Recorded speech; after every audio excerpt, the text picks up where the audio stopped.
Hello, good evening, welcome to our Friday end of the week episode of Brett's Old Time Radio Show. I'm quite pleased to be out here in the studio because William has his friend Jude round and it's always a bit noisy and it's a bit nuts. So and they love to wind the dog up. Lola goes crazy. You know, I love lots of noise and lots of kid noise around the house, but I was more than happy just to pop out in the studio. Huge thank you for joining me on my own in the studio once again for our regular late night visit to those dusty studio archives of old time radio shows right here at my home in the southwest of the United Kingdom. I'm Brett, I'm your host for our Nighttime Podcast. Welcome to another episode. Please do remember, we've got our website which has got all of our stuff. Vicky has been busy on the website. She's doing profiles for all of us. For the four of us, well, five of us, including Lola. She's doing some profiles for us, which I think is great and lots of fun. Hopefully, she won't make me look too moronic, but she hasn't, in fairness, got a lot to work with, has she? So we'll see how it goes. Now then, with it being a Friday, it is, of course, an episode of Philo Vance. This one first broadcast on the 22nd of March, 1949. It's called White Willow Murder Case.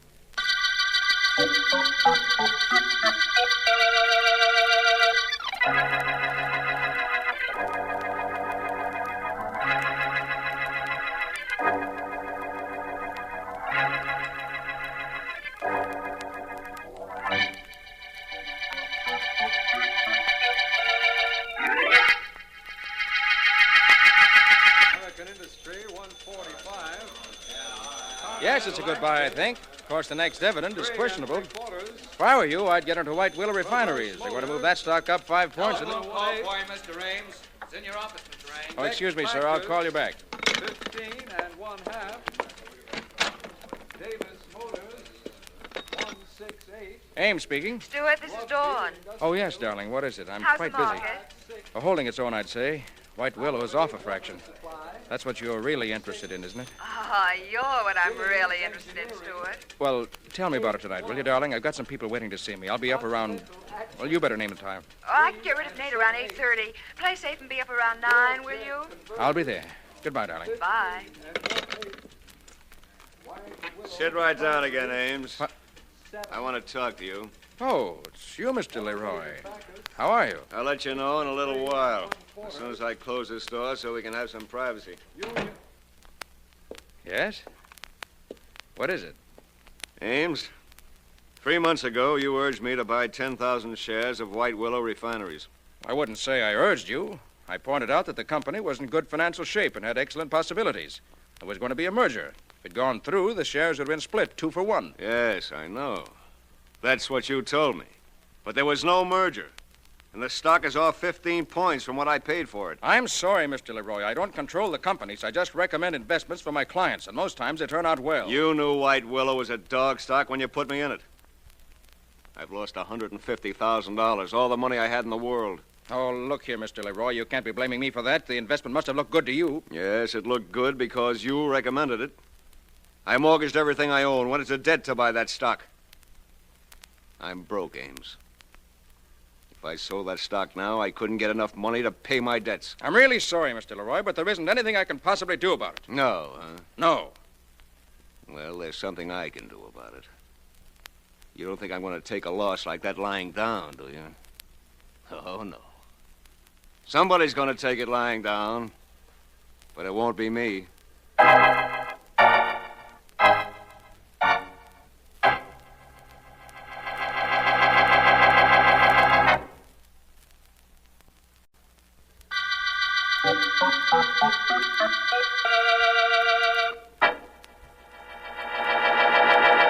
Oh, please, Nate, you know you have to leave. It's after 9 o'clock. Isn't it a funny thing about time, honey? It goes so fast sometimes and so slow other times, huh? Ha ha, sure. And now, come on, I'll help you with your coat. Well, what's the hurry, Dawn? What's with this Russian act? What have I got, the measles or something? What? Well, what have you got, a date or something with some other guy? Oh, Nate. Now, look. I'm not the kind of a character who thinks my baby will cross me. She wouldn't do that. Would she, baby? She's too smart. Ain't she, baby? I'll be seeing you, baby. Bye. Oh, Dawn. Stuart, where? Heard you and Nate talking. So I came in the back way and waited until he left. Oh, Good thing you didn't catch me walking in here. That's all I'd need. what's the matter, Stuart? Something else wrong? Oh, yes. The market, Dawn. Started to bend in the last hour. Afraid it's going to crack at the opening tomorrow. Is White Willow down? 2 points. That's White Willow that's got me worried. George Roy says he went broke on that stock, and that it's my fault. Looked like he was desperate. Oh, forget about Leroy, darling. And listen to me. It's Nate. I have an idea he knows about you. What? How could he? Well, don't ask me. Only Nate has a way of finding things out in this town. He's got a finger in every racket and a finger man on practically every block. What makes you think he knows about me? Oh, just a couple of things he said, that's all. Nothing definite. Nate never says anything definite, just a few hints. Enough to worry me, I'll tell you that. Have to worry you. Well, what about me? If Nate Amico knows that I'm seeing his girl, I'm really in trouble. Oh, darling, don't you think I'm worth a little trouble? Oh, yes, of course you are. Listen, maybe it'd be better if we didn't see each other for a while. What? Maybe I ought to take a little trip somewhere for my health. Oh, but your health is wonderful, darling. Yes, it is now. But there's no telling how long it'll stay that way. With George Leroy and Amico around.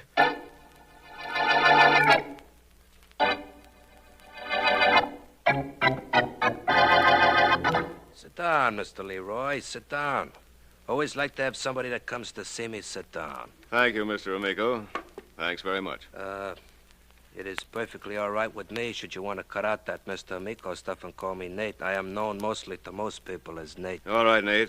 I don't want to take up too much of your time. I know you're busy. Never too busy. I shouldn't take time out for something on which maybe I can make a buck. What's your proposition, Mr. Leroy? Well, I don't exactly know how to begin. Okay, so I'll help you.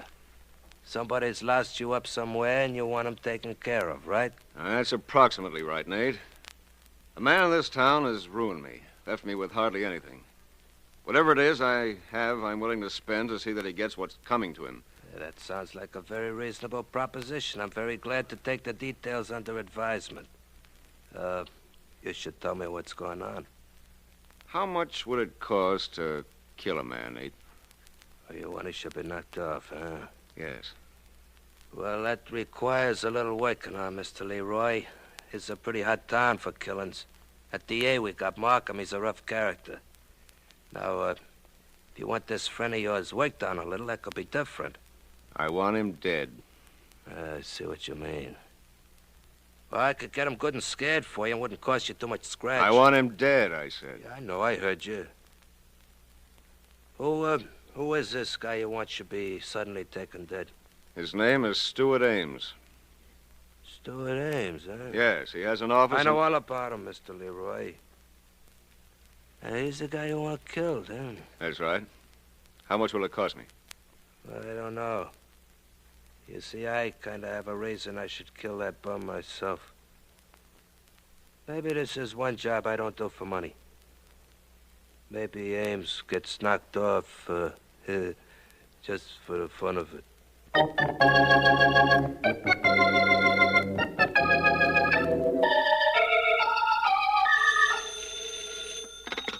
97th Precinct, Murphy speaking. Hello, place. There's been a murder at the Caton Apartments. Come right away. Caton Apartments, you say? Who was killed? A stockbroker named Stuart Ames. It only happened a couple of minutes ago. I was passing by his apartment. I heard a shot, and I went in and found him on the floor, dead. No sign of the murderer? Well, he must have gotten out the back way. I grabbed the phone and called you. Hey, you did good. Wait right there. We'll have some men up in 5 minutes.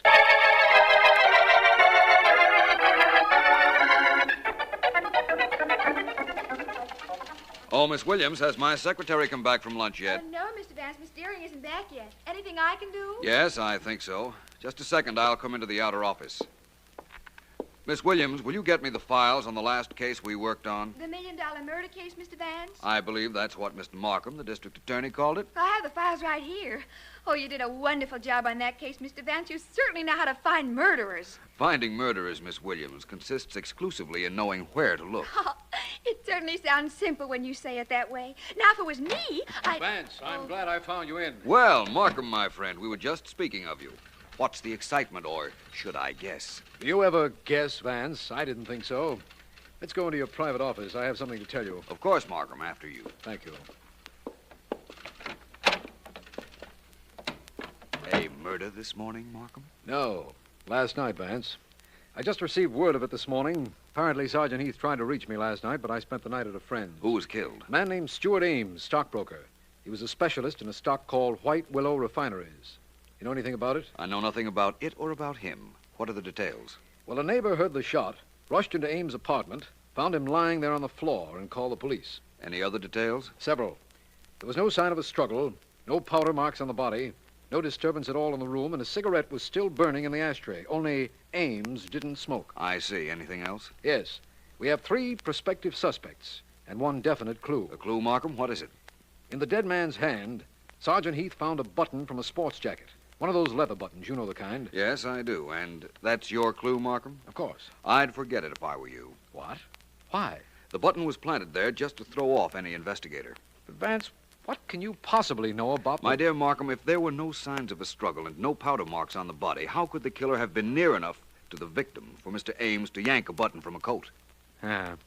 Now that you mention it, I see what you mean. Of course, the killer might have been near enough to Mr. Ames to shoot him after a struggle, providing there was time enough for him to straighten up the apartment after firing the shot, but apparently there wasn't. No, there wasn't. The neighbor came rushing in immediately, he says. The murderer undoubtedly went out the back way. Undoubtedly. Well, it's nice to know I'm right about something. You want to know about the suspects, Vance? Please. First, there's a man named George Leroy who lost a fortune due to the dead man's stock recommendations. Yes. Then there's a gangster named Nate Amico. Ames was fooling with his girlfriend. And last, there's the girlfriend. Who's she? Her name is Dawn Vander, former nightclub singer. She's the one who supplied Sergeant Heath with the information about the 2 other suspects. She's being held at the apartment now. Is she attractive, Markham? From what I understand, she is. Well, in that case, what are we doing here?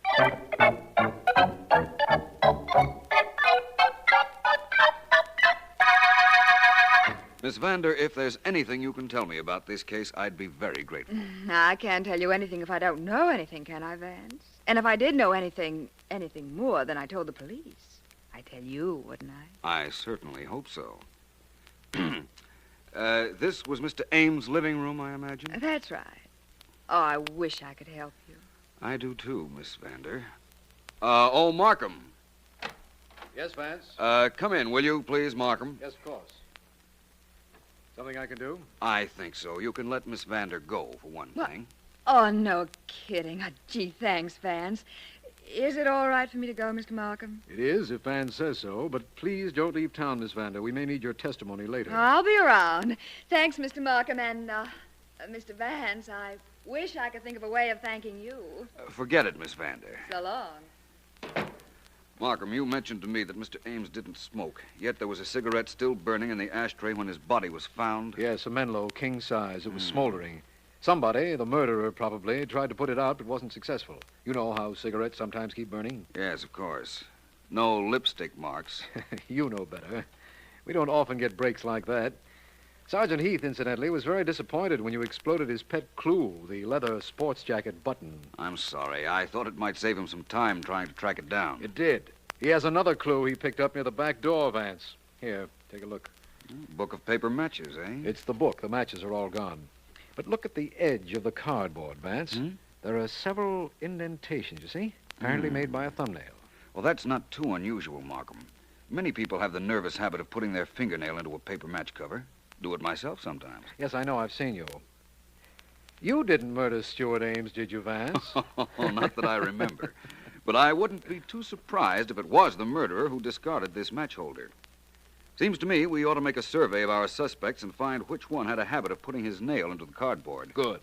I must remember to tell Sergeant Heath to withhold any mention of our finding this clue. I wouldn't want the newspapers to get hold of it. Wouldn't you, Markham? Why not? Well, it's perfectly plain why not. If the newspapers print it, the murderer will know we're working on that angle, and he'll be extra careful when we interview him. He'll make sure he doesn't give himself away. That's very good logic, Markham. But I think that the newspapers ought to get the story. But, Vance, I've seen you do this very thing on other cases.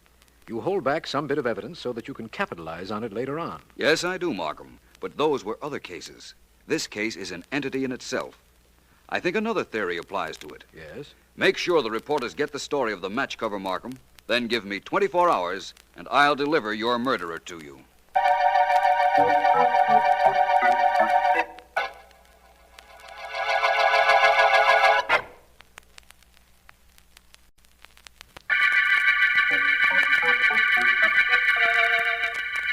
This is District District Attorney Markham. The White Willow murder case began with the finding of the body of Stuart Ames, stockbroker specialist in White Willow stock. Suspects include George Leroy, who went bankrupt following Ames' market tips, Nate Amico, gangster boyfriend of Dawn Vander, nightclub singer whom Ames was seeing, and Miss Vander herself. Philo Vance believes that a paper matchbox cover with fingernail markings is a vital clue, but hasn't said why. One of my men has reported that Miss Vander has just visited Nate Amico's apartment, but we don't have anything. Now, look, honey, you're blowing your top. Put that gun away, will Oh, you? no, Nate. It stays just where it is, and you stay right where you are. Don't make a move. And don't say anything till I tell you it's okay to talk. Oh, now, don't, baby. Shut up, I said. Who you calling? The district attorney. Oh, you thought you were awful cute, didn't you, Nate? Well, I'm cuter. Oh, now, baby. Shut up and don't come near me. Markham speaking. Mr. Markham, this is Dawn Vander. I'm in Nate Amico's apartment. Yes, I know. One of my men saw you go in. Good. Get him to come right up here, Markham. Nate killed Stuart Ames. I know he did. Well, you no good two-timing broad. Oh. Miss Vander, what was that, please? Miss Vander. You did it. I didn't get... Didn't you, still there, baby? Miss Vander? Hello? You did it. Hello? Hello? Mr. Markham? Oh, yes, I'm still here, Miss Vander. What happened? Don't bother sending up any men for Nate Amico, Mr. Markham. Send them up for me. I just shot and killed him.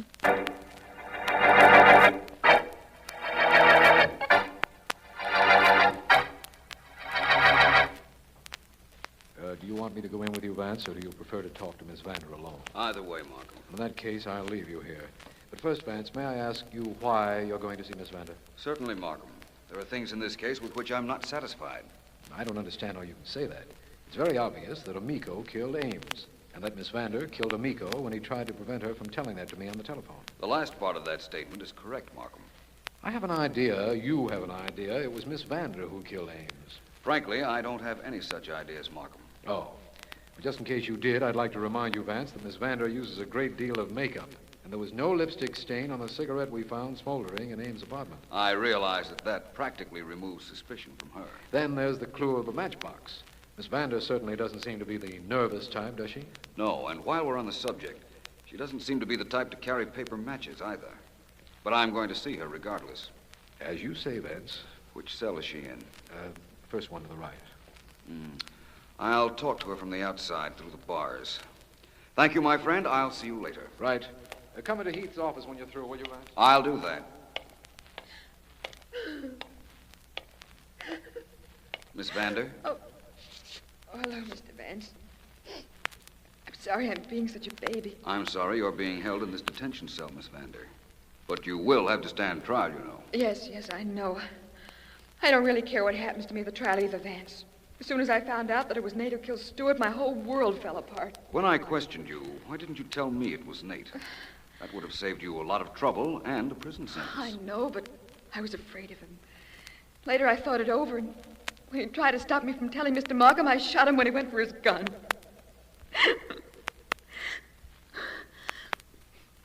Cigarette, Vance? No, thank you. Here, I'll light it. I have my own lighter, thanks. It was self-defense, Vance.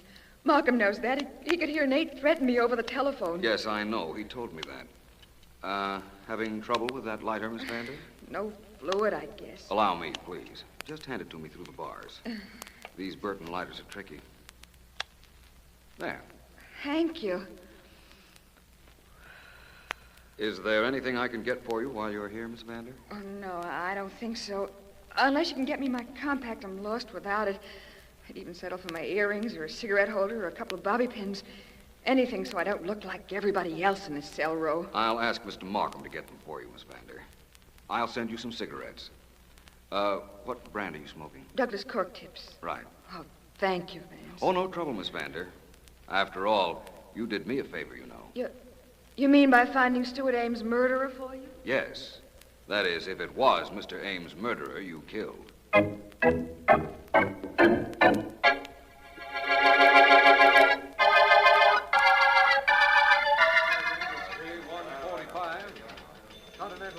I beg your pardon.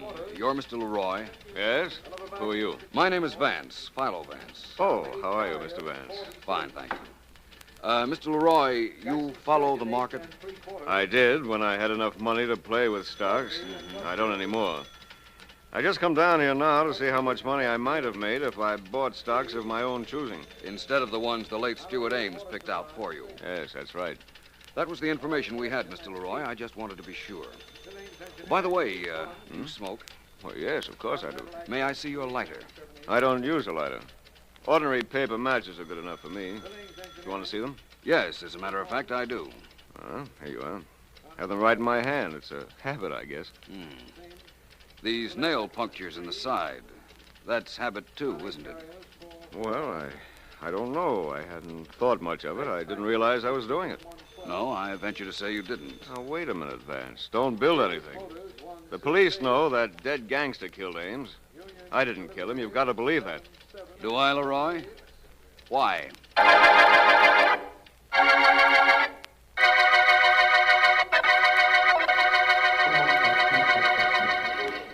Well, Vance, you asked me to meet you on the corner of 5th Avenue and 57th Street. I did.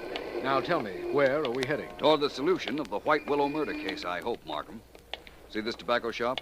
Yes, I do, but what has it to do with our case? Come on in here with me and find out. Very well. Gentlemen, may I help you? Yes, please, if you will. If I'm not mistaken, this store is the exclusive agency for Douglas cigarettes. That's correct, sir. We import them. Douglas cigarettes and Burton lighters. I'd like a carton of Douglas's, please. Cork-tipped. Very good, sir. Thank you. I'll have them wrapped. Vance, I don't know what you're driving at. You remember, of course, that it wasn't a Douglas cigarette we found in Stuart Ames' apartment. It was a Menlo. Of course. This carton is for Miss Vander. She asked me to get her some Douglas cork-tipped cigarettes, so I'm getting them. Oh, that's different. The cigarettes will be wrapped in a moment, sir. Is there anything else I can do? Yes. A Burton lighter was sold sometime recently, yesterday perhaps, to a very attractive young lady. I'd like to see the gentleman who waited on her. Well, if it's the young lady whose photographs are in the newspaper, sir, I'm the man. She came in and purchased a lighter and a package of Douglas's the first thing yesterday morning. Never saw her before that. That's what I thought. Dawn Vander bought a cigarette lighter yesterday morning, Vance. How did you know that? I'll explain later. Will you have her and Mr. George Leroy in your office this afternoon, Markham? I'd like to talk to them both, but I'm sure only one of them will want to listen to me.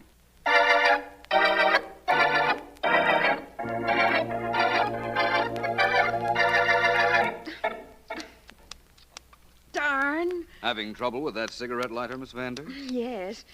You want to try and make it work again, Mr. Vance? Try these matches of mine. They never fail. Oh, thanks. Here you are. Now, Mr. Leroy, you and I had a little chat in the brokerage office this morning. You didn't tell me all I wanted to know. I'll tell you the whole truth, Vance. I offered to pay Nate Amico to kill Stuart Ames for me. But he told me that he would do it for the fun of it. Well, Vance, that just about cinches the case against the dead Nate Amico, doesn't it? Not quite, Markham. Not quite. What do you mean, not quite, Vance? I told you I knew he'd kill Stuart Ames. That's the reason I shot him. Now you hear this Mr. Leroy tell you Nate told him he was going to kill Stuart. What else do you want? For one thing, I want those matches I gave you, if you don't mind. What? Thank you. And now, in case you'd still like to know what I want, Miss Vander, I want Mr. Markham to hold you for the murder of Stuart Ames.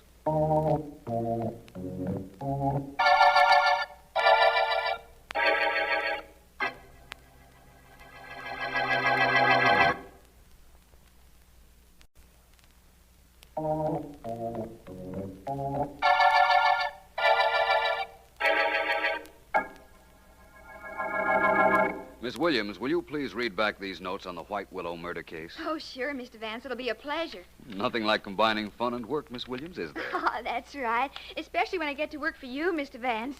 Well, here are the notes. To F.X. Markham, District Attorney. You have asked me why I was certain that Miss Vander was Stuart Ames' killer, and you cited the cigarette left burning in Ames' apartment when his murderer fled. Go ahead, please. Yeah. You wanted to know how a girl could have left that cigarette there and there'd be no lipstick marks on it. Very simple. Miss Vander used a cigarette holder. It was one of the articles taken from her when she was in jail. Well, that's right so far. About her murder of Nate Amico. Apparently, Mr. Amico saw her enter or leave the apartment of the dead Mr. Ames immediately after she had killed him. He reminded her of this hold he had on her, And she killed him, too. Very cleverly, inasmuch as she had you on the telephone when she did. That was quite a trick. Please continue, Miss Williams. Right. Now, Markham, you will want to know why Miss Vander would kill a man while you were listening just to cover up another killing. The answer is simple. She had a perfect self-defense alibi. An alibi you would have given her, but she might have gone to the chair if Nada Miko had ever decided to talk about her killing Ames. Well, that's all there is so far, Mr. Vance. Would you please tell me how you knew it was she? Well, as I said, Miss Vander was clever. She knew about the clue of the matchbox cover with its nail impressions because she'd read about it in the papers. Uh-huh. She immediately went out and bought a cigarette lighter. The Burton's a little difficult to work at first, so I knew it was new when she tried to use it while I was visiting her. Right. Another thing, she realized we knew the brand of cigarette she had left in Ames' apartment, so she switched brands. Switched to Douglas's. But the clerk said he'd never seen her in the store before she bought the lighter. Therefore, that was another lie that came back to haunt her. From what I read, Mr. Vance, that other suspect, Mr. Leroy, well, he used to mark a match cover with his fingernail, just like the one that was left in Mr. Ames' apartment. Yes, he did. But he made no effort to hide that fact from me when I questioned him. He had nothing to hide, you see. Oh. Yesterday in Mr. Markham's office, I let Miss Vander have a book of matches. And while I was questioning Mr. Leroy, she was so interested, she forgot herself and used her fingernail on the match cover. Oh. Well, when I saw that and added up all the other factors I knew, I was certain she was the killer. You know the reason why she killed Ames, Mr. Vance? I think so. It seems that he was about to leave town and her. It also seems that when she came up to see him the night of the murder, he refused to either take her with him or return a lot of money he had borrowed from her. Well, that was enough reason for her to put an end to him. I guess that's right. And calling you in, Mr. Vance, was enough reason to put an end to the White Willow murder case.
Welcome back. Hope you enjoyed our latest adventure with Philo Vance. Don't forget more mystery and adventure coming tomorrow with insurance investigator Johnny Dollar going live at 5 p.m. UK time. Thanks for listening. I'll be with you 7 days a week, each and every week, and I'll see you tomorrow on Brett's Old Time Radio Show. Love you. Bye.